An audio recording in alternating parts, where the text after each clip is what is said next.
Okay, kitu kingine ambacho kinawafelisha traders wengi wa forex au wale new B tunawaita kwenye forex au watu wanaoanza forex ni cha kwanza nilisema ni psychology of the business.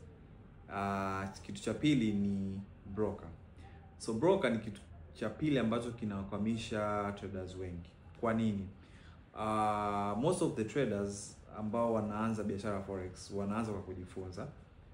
Wakianza kujifunza wanakuwa wanaelekezwa how to manage risk na psychology of the business na how to execute trade. Sawa? Then after that wanakuwa wanafungua account kwa broker kwa ajili ya kuanza kuapply kile ambacho wamejifunza kwenye real market. Lakini sasa inakuwa ni changamoto kwao kuziona faida, either kwa sababu broker walomchagua sio mzuri. Na unajuaje kwamba broker walomchagua sio vizuri? Kuna vigezo vya kuangalia kwamba broker yupi ni yupi na yupi unaweza kaanza naye kwa mtaji upi, ana advantages zipi na disadvantages zake ni zipi, strength na weakness zake, then hivyo vitakuongoza kwenye kuchagua broker.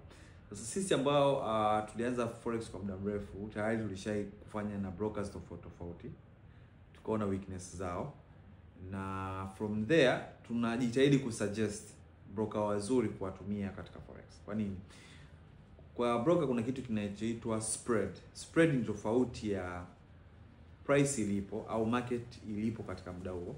Sawa? Na pale ambapo utafanya maamuzi ya kubuy au kusell, broker atakapokuwa ameweka order yako sokoni, ni lazima ataiweka either juu kidogo au chini kidogo ya pale price ilipo. Sasa kama spread ni kubwa, ina maana utaanzia kwenye hasara kubwa. Hata kama market itakuwa imeshatembea kwenda upande wao katika faida itakuwa ndogo. Na most of the traders traders wengi ni day trader au scalpers. Kwa scalpers kama spread ni kubwa, ina maana strategy ya scalpers inakuwa haiwezi, kwa sababu scalpers ni aina ya trader ambayo anaingia sokoni kwa muda mfupi na anategemea kupata profit kwa muda mfupi na kuondoka. So kama spread ikiwa kubwa, hata kama ikiwa imetembea upande wake kwa pips chache, ina maana faida itakayopata itakuwa ni ndogo. So moja ya broker ambao mimi na suggest tumetumia kwa muda mrefu na ana perform vizuri ni HFM.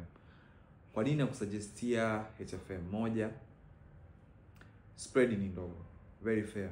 That means ana conducive environment kwa wale traders ambao ni wadogo au wale wanaoanza. Cha pili, ana means nyingi za kufanya deposit na withdraw.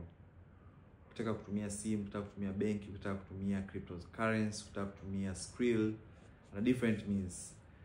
Ukitaka kutumia local agents, unaweza kumtumia.